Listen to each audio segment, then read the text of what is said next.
Have you ever found yourself lying awake at night, replaying a decision you made, wondering, what was I thinking? Maybe it was something small, or maybe it changed the course of your life. The truth is, we live in a world that never stops shouting. Notifications, opinions, deadlines, emotions, all competing for your attention. And somewhere in all that noise, your ability to think clearly starts to fade. Here's the beautiful part. Clear thinking isn't a talent you're born with. It's a skill you can build. And once you learn it, your decisions, your actions, your future begin to align with who you truly are. Today, show you how to clear the mental fog, how to slow down the noise, and how to start making decisions that you won't regret, decisions that actually lead you forward. Because when you think clearly, you don't just make better choices, you become a better version of yourself. Most people think that thinking clearly means having more information. They believe if they just read more books, watch more videos, listen to more people, somehow clarity will magically appear. But let me tell you something powerful. Clarity doesn't come from adding more. It comes from removing the noise. If your mind is full of clutter, full of scattered thoughts, unfinished decisions, you can't think clearly, you can't see what's real, what matters, what deserves your energy. It's like trying to see your reflection in a muddy puddle. The more you stir it, the cloudier it gets. If you let the water settle, suddenly everything becomes clear. That's how the mind works. When you give it space, silence, and direction, clarity starts to rise naturally. The problem is we live in a world that rewards noise, constant scrolling, constant reacting, constant consuming, and the brain, your most powerful tool, ends up exhausted. You can't make powerful decisions from a tired mind. You can only react, not respond. So the first step toward thinking clearly isn't about learning some new trick. It's about mastering your state. You must command your mind instead of letting your environment command it. Think about that. Every notification you react to, every emotional comment you respond to, every little distraction that pulls you off track, it's costing you mental clarity. It's costing you decision power. You want to make better decisions. Start by controlling the space in which your mind operates. Take a moment each morning, even 2 minutes, to quiet the noise. Breathe deeply, not just to relax, but to reset your nervous system. When you slow your breath, your body shifts from reaction to awareness. Suddenly, your thoughts stop racing. You begin to notice what's actually happening, not what your emotions are telling you to believe. Here's what most people miss. Thinking clearly isn't about thinking more. It's about feeling grounded while you think. You can have the best ideas in the world, but if your mind is spinning, you won't see their value. You'll jump from one thought to the next, hoping one of them will feel right. That's not decision making. That's mental survival. You calm your mind, you regain the ability to choose. That's the foundation of all clear thinking: choice. The ability to say, this thought serves me, this one doesn't. This feeling is valid, this one is temporary. Without that awareness, you're just a passenger in your own head, and life feels like it's happening to you instead of through you. I want you to try something right now. Imagine for a second that your thoughts are like clouds moving across the sky. Some are light and harmless, heavy and dark, but you're not the clouds, you're the sky. The sky doesn't chase the clouds, it doesn't fight them, it lets them pass. And when they do, what's left? Clarity, blue sky, space. That's your mind when you stop over identifying with every thought and every emotion that crosses your awareness. You don't need to solve every thought. You need to see it, understand it, and let it go. That's where clarity begins. You see, most decisions aren't made in confusion. They're made in reaction. Something happens, you feel something, and you decide fast just to stop the discomfort. That's how we end up regretting choices. But when your mind is clear, you don't rush. You respond with intention. You choose from a place of power, not pressure. And when you start doing that, even once a day, something incredible happens. You start to trust yourself again. You start to realize that clarity isn't fragile. It's not this rare moment you get once in a while. It's something you can create whenever you choose to step back, breathe, and observe instead of react. Now, I know what you might be thinking. That sounds simple, but my life is complicated. I've got responsibilities, deadlines, emotions. I can't just clear my mind. I get it. Life is demanding. But that's why clarity is so valuable, because when the world speeds up, the one who can stay calm, focused, clear gains the power to make decisions others can't even see. You don't need to meditate for an hour or disappear into nature for a week to find clarity, though those things can help. What you need is a daily ritual of stillness. Just moments where you reclaim ownership of your mental space. It could be journaling, breathing, walking, or simply closing your eyes for 60 seconds before a big choice. Clarity doesn't scream, it whispers. It's the voice inside you that says, you already know what's right. You just need to quiet everything else long enough to hear it. And when you listen, when you truly listen, you'll find that your best decisions aren't forced. They come from a place of calm certainty, a place that's always been within you waiting for silence to reveal it. So before you chase another strategy or drown in another stream of information, stop. Take a breath, clear your space, clear your mind, because if you can't see clearly, you can't decide wisely. And the quality of your life will always reflect the clarity of your mind. Everything begins there. You know, it's fascinating. Most people don't actually make bad decisions because they're foolish or careless. They make bad decisions because they're solving the wrong problem. They think they're fixing one thing. What they're really doing is reacting to the noise around it. And when you react to noise instead of truth, you end up wasting time, energy, and emotion on something that doesn't even matter. Think about it. How many times have you tried to something that wasn't really the issue? Maybe you argued with someone and thought the problem was what they said, but later realized the real problem was how you felt unheard, disrespected, maybe how your own expectations weren't met. You were fighting the symptom, not the source. That's what keeps people stuck. They keep fixing symptoms instead of uncovering causes. Clarity begins when you learn to define the real problem. The brain is an incredible problem-solving machine, but it's also incredibly obedient. It will solve whatever you tell it to solve. So if you ask small questions, you get small answers. If you ask shallow questions, you get surface-level clarity. When you ask deeper questions, when you challenge your first assumption, your mind opens up and suddenly solutions you never saw before start appearing. Let me give you an example. Imagine you say, "So stressed at work." That sounds like a problem, right? But is it? If we dig deeper, maybe the real problem isn't the job. Maybe it's the way you manage your energy. Maybe it's a lack of boundaries. Maybe it's that you're trying to please everyone. The moment you redefine the problem, your options multiply. Instead of quitting your job out of frustration, you might learn to communicate better, delegate more, or shift your focus. The decision transforms because your understanding deepens. Most people live on autopilot. Something happens, they label it quickly, and then they react emotionally. But clear thinkers don't rush to define what's wrong. They investigate. They slow down enough to ask, what's really going on here? What's the truth beneath the noise? Because until you identify the real problem, every solution you create is just guesswork. And guesswork leads to regret. When emotions are high, perception gets cloudy. You start defending your position instead of exploring the situation. You try to be right instead of getting it right. But the moment you step back and look at things objectively, you realize how often your first interpretation isn't the full story. Maybe that person who upset you wasn't disrespecting you. Maybe they were overwhelmed. Maybe the failure you're beating yourself up for wasn't a sign you're not good enough. Maybe it was feedback that you need a different strategy. The story changes when the definition changes. Here's a simple but powerful truth. The quality of your decisions is determined by the quality of the questions you ask yourself. Questions shape focus, and focus determines clarity. So instead of asking, why is this happening to me? Ask, is this trying to show me? Instead of asking, how do I fix this fast? Ask, what's really broken here? Instead of saying, they're the problem, ask, what's my role in this? Those questions move you from reaction to responsibility.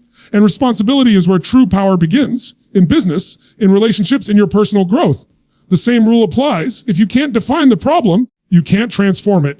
You'll just rearrange it. You'll put a new label on the same issue and keep wondering why it keeps showing up in your life. That's why some people change jobs, change partners, change environments, but they keep repeating the same patterns. It's not the world that needs to change. It's their clarity about what's really going on. So how do you train yourself to find the real problem?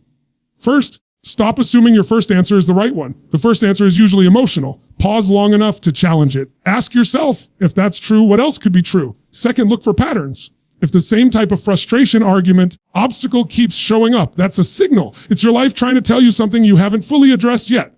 And third, be willing to admit that sometimes the real problem lives inside you.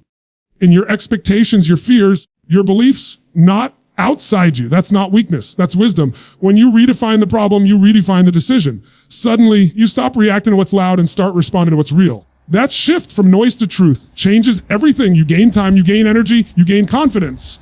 Because now you're not chasing confusion, you're aligning with clarity. There's power in pausing, power in asking the right questions, power in saying, hold on, before I decide, let me make sure I understand what I'm deciding about. That one moment of awareness can save you years of frustration. It can save you from relationships that were never right, jobs that never fit, decisions that never matched your values. And that's the beauty of clear thinking. It's not about being perfect. It's about being precise. It's about focusing your mind where it truly matters, not where your emotions want to drag you. Because once you see the real problem, the answer often becomes obvious. So before you act, before you react, take that one powerful step back and ask yourself, what's the real problem here? That single question can change the entire direction of your life. You know what really separates people who make powerful, intelligent decisions from those who stay stuck in confusion? It's not IQ.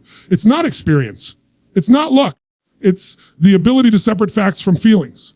Because if you can't tell the difference between what's true and what you're just feeling in the moment, your decisions will always be at the mercy of your emotions.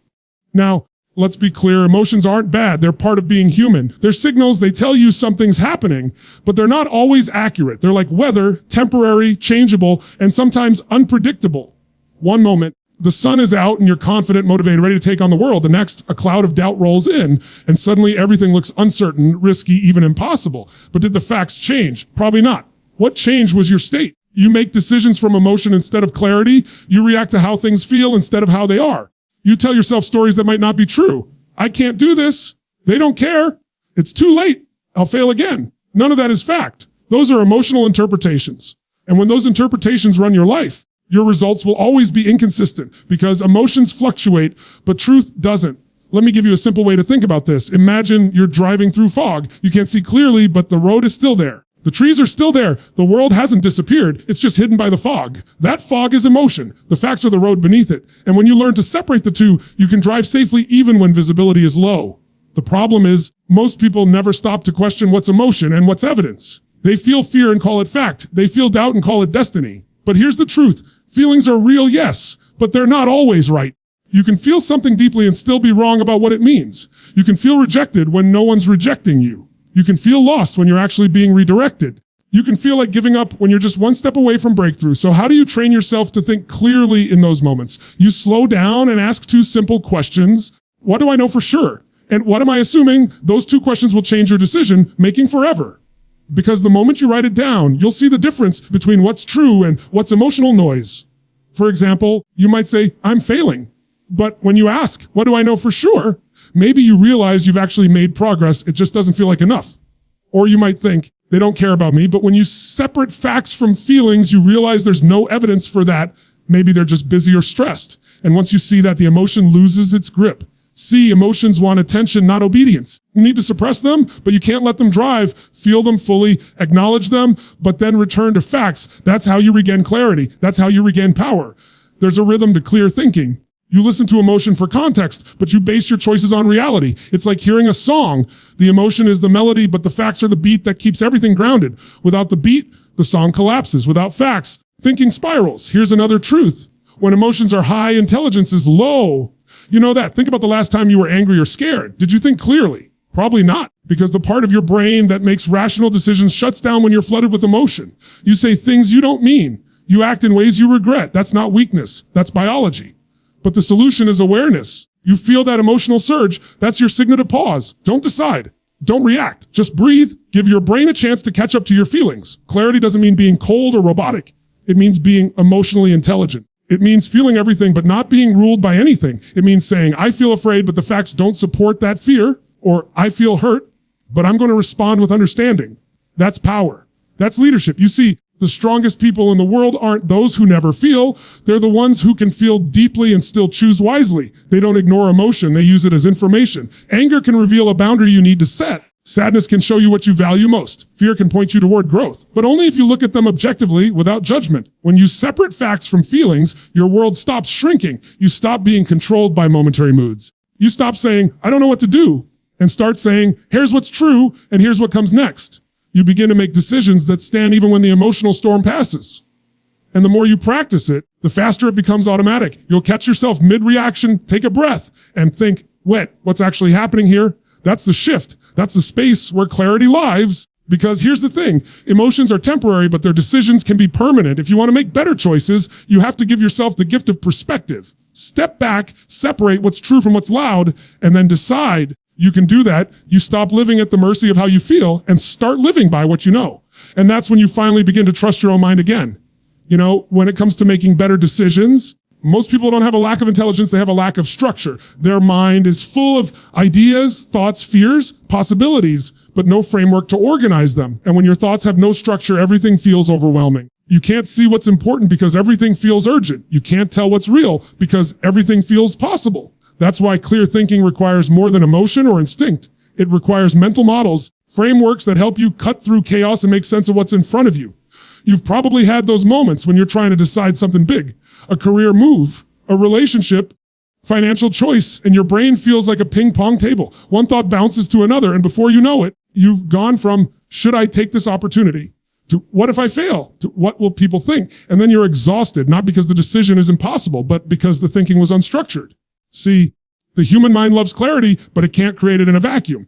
It needs a path. And that's what frameworks do. They give your thinking direction. They don't make the decision for you. They help you see it clearly enough to make it with confidence. Of the simplest frameworks is the classic pros and cons list. And it still works, but not because it's old-fashioned. It works because it forces your brain to slow down. When you write things out, you transform emotions into evidence. You move from feeling to thinking. But here's the key. Don't just list surface level pros and cons. Go deeper. For each one, ask, what's the long-term impact of this? Because what feels good now might cost you later. Feels hard now might reward you later. When you force yourself to think beyond the immediate, you start making wiser choices. That leads into another powerful way of thinking, what I call second order thinking. Most people stop at first order consequences. They ask, if I do this, what happens? But clear thinkers go one level deeper. And then what? Because every decision creates ripples. You take a new job, great, more money, opportunity. But then what? More hours, less family time, different lifestyle. Sometimes the first consequence looks amazing, but the second one changes everything. You start eating healthier, great, you lose weight. But then what? You have more energy, more confidence, better focus. That's how clarity sharpens, by looking beyond the first impact. Another powerful tool is first principles thinking, stripping away assumptions until you get to the core truth. Most of us make decisions based on habit or tradition. This is how it's always been done, but that kind of thinking kills innovation. Instead, ask, what are the basic facts here? What's absolutely true? When you remove assumptions, you uncover the foundation beneath the noise. Let's say you're trying to grow your business and everyone says you need more marketing. But maybe the real first principle is people buy when they trust. Then your focus shifts from shouting louder to connecting deeper. You can only see that when you stop building on assumptions and start from truth. Frameworks don't just help you think better. They calm your mind. They give you something to hold on to when things feel uncertain. Because let's be honest, when emotions rise, logic tends to fade. But a good framework is like an anchor. It keeps you grounded in the middle of chaos. You can ask, what's the real goal here? What are my options? What are the potential outcomes? That's how leaders think. They don't try to eliminate uncertainty. They build systems to navigate it. Let me tell you something clear. Thinking isn't about being rigid. It's about being intentional. A framework doesn't box you and it gives you clarity to move freely. You start noticing patterns. You start recognizing when your emotions are trying to hijack your logic. And over time, your decisions become faster and more confident, not because life got easier, but because your thinking got stronger. There's another level to this. You build frameworks, you begin to trust your mind. You start to realize you don't have to rely on random instinct or outside opinions. You can create your own system for clarity. Before making a big choice, maybe you ask 3 questions. What do I really want? What's the cost of doing this and not doing this? What will this decision look like a year from now? That's a framework too. It's personal, simple, and powerful. Most people think great decision makers are lucky or gifted, but the truth is they're just systematic. They don't chase every thought that crosses their mind. They filter it through structure. And that's the secret. Clarity isn't an accident. It's engineered. If you look back on the best decisions of your life, chances are you took time to think them through. You might have written things down, talked it out, compared options, or reflected deeply. That was your brain naturally creating a framework. You just didn't call it that. The challenge is to make that process intentional so you can repeat it. Because the more intentional your structure, the more consistent your clarity. Here's something worth remembering. Every decision is a reflection of how you think. If you want better results, you don't just change what you decide, you change how you decide. You stop making choices based on fear or pressure. Start making them based on structure, purpose, and understanding. So the next time you're faced with uncertainty, don't just react. Organize your mind, ask better questions, use a framework, strip the problem to its basics. Look at the long term, give yourself structure. Because when your thinking has shape, your life gains direction. That's how clear thinkers make better decisions, not by knowing everything, but by knowing how to think. You know, the biggest illusions people live under today is that speed equals progress. We're told to move fast, decide fast, act fast, and if we're not moving fast, we're falling behind. But the truth is, speed without direction is chaos. You can be running full speed toward the wrong goal and end up further from where you truly want to be. Clear thinking doesn't come from rushing. It comes from slowing down long enough to see the full picture. Sometimes the fastest way forward is to pause. We live in a world that celebrates reaction. Everything is instant messages, instant updates, instant pressure. The moment something happens, people feel this need to respond immediately. Someone says something you don't like, and before your brain has even processed it, your fingers are already typing. Something goes wrong at work, and you jump straight into problem-solving mode without even understanding the real problem. Here's the thing. When you move too fast, you stop thinking, you start reacting. And reaction is the enemy of clarity. There's incredible power in the pause. That small space between stimulus and response. That's where your freedom lives. That's where intelligence lives. In that moment, you get to decide, do I respond emotionally or do I respond intentionally? Most people never use that space because they've trained their brain to live on autopilot. The people who make extraordinary decisions, the ones who stay calm in chaos, they've learned how to stretch that moment. They don't rush. They don't freeze. They center. Slowing down doesn't mean hesitation. It means awareness. It means you value accuracy over urgency because urgency is seductive. It makes you feel like you're being productive, but sometimes you're just spinning your wheels. When you slow down, you start asking better questions. Instead of what should I do right now, you ask what's really needed right now. That one shift changes everything. Think about some of the worst decisions you've ever made. Chances are they happened fast in a moment of frustration, fear, pressure. Now think about some of your best decisions, the ones that truly shaped your life in a meaningful way. Those decisions probably didn't happen in a rush. They came after reflection, after perspective, after giving yourself the time to think clearly. That's not coincidence, that's wisdom. We confuse momentum with meaning. We think movement equals progress, but sometimes movement is just avoidance. People stay busy because stillness feels uncomfortable. They don't want to face uncertainty or doubt, so they fill every space with action. But business doesn't bring clarity, silence does. The brain needs stillness the way the body needs sleep. If you never stop, your mind never has time to integrate, to process, to understand. You can't think clearly when your mental engine is constantly redlining. That's why slowing down is a skill. And like any skill, it can be trained. You start by creating intentional pauses in your day. Before sending that message, pause. Before saying yes to that opportunity, pause. Before reacting to that emotion, pause. Those few seconds of awareness can save you days, weeks, even years of damage control, because in that stillness, truth surfaces. When you slow down, you also start noticing patterns. You start realizing that not every problem is urgent, not every emotion is accurate, and not every opportunity is aligned. You begin to recognize what truly deserves your attention and what doesn't. That's how powerful decision makers think. They don't chase everything that shines. They slow down, evaluate, and choose with purpose. Here's the paradox. When you learn to slow down, you actually speed up the quality of your results because you waste less time fixing mistakes, less energy doubting yourself, less effort chasing distractions. You move with intention, not impulse. Every step counts. Every choice aligns. That's real speed, the kind that compounds over time instead of collapsing under pressure. There's also something deeply empowering about trusting yourself enough to pause. Most people rush because they're afraid of missing out, of losing time, of looking indecisive. But when you slow down, you're sending yourself a different message. I trust my timing. I trust my awareness. I don't need to be first.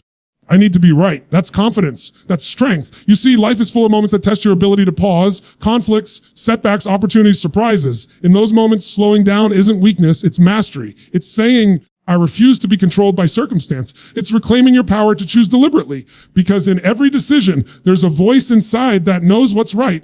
It's just drowned out by the noise when you move too fast. Silence reveals that voice, so when you feel overwhelmed, confused, or pressure to decide, take that breath. Step back. Look again, the world will tell you to hurry, but clarity whispers, wait, not forever, just long enough to see what's real. Because the truth never hides from stillness. It only hides from noise. When you master that, when you can pause in the middle of pressure, when you can breathe in the middle of chaos, you stop making fear-based choices. You stop regretting decisions made in haste. You start moving through life with precision, confidence, and peace. And that's the moment you realize slowing down doesn't hold you back. It pulls you forward in the right direction. People talk a lot about making better decisions, but what they rarely talk about is learning from the ones they've already made. Everyone wants clarity before the choice, but real growth happens after it. Because no matter how carefully you think, deeply you analyze, or how clear you feel in the moment, sometimes you're going to get it wrong. And that's okay. That's part of being human. What matters is not that you made a mistake, but what you do with it afterward. Every decision carries feedback. Every outcome is a message. The problem is most people are too busy judging themselves to hear it. They label the decision as good or bad, right or wrong, success or failure, and then they move on without ever asking, did this teach me about how I think? But if you want to grow into someone who makes sharper, wiser, more aligned choices, you've got to pause after every experience and reflect. Not to criticize, to learn. See, reflection isn't about reliving the past, it's about reviewing it with awareness. It's about saying, what worked here? What didn't? What can I do differently next time? Because clear thinking is not a one-time act. It's a muscle. You build it every time you stop to analyze the way your mind works. The truth is your brain loves patterns. It's designed to repeat what feels familiar, even if it doesn't serve you. That's why people find themselves making the same kinds of mistakes over and over. Not because they want to, but because they never stop long enough to recognize the pattern. You can't change a pattern you don't see. Reflection shines a light on it. It gives you perspective, and perspective gives you power. Think about the best athletes, performers, leaders in the world. What do they all have in common? They review everything. After every game, every performance, every decision, they go back, watch the tape, analyze what happened. Not to beat themselves up, but to get better. They know growth lives in feedback. It's no different for you. Every decision you make is a chance to collect data on yourself. How you think under pressure triggers your emotions. What kind of situations cloud your clarity? That data is gold if you're willing to use it. But here's the thing. You can't reflect if you're always in motion. You need stillness to see truth. Reflection requires slowing down, getting honest, and asking hard questions. Did I decide from fear or from purpose? Did I rush because I felt pressure? Or did I move because I felt ready? Did I listen to facts Did I let feelings drive me? Those questions aren't comfortable, but they are transformational because self-awareness is the foundation of all good decision making. And sometimes reflection means forgiving yourself because clarity doesn't come from perfection. It comes from acceptance. You're not supposed to get everything right. You're supposed to keep learning until you do. Regret traps you in the past, but reflection frees you from it. You look back with curiosity instead of judgment. Even your worst decisions become teachers. They stop defining you and start refining you. You might be thinking, but I've made choices I can't undo. We all have. Everyone carries something they wish they could change, but you can't rewrite the past. You can only rewrite the meaning you attach to it. You can turn pain into wisdom, failure into clarity, confusion into understanding. That's how reflection turns experience into growth. You stop being a victim of your decisions and start becoming a student of them. One of the most powerful questions you can ever ask yourself is, did this experience make me aware of? Because awareness is the seed of transformation. Once you see something clearly, you can't unsee it.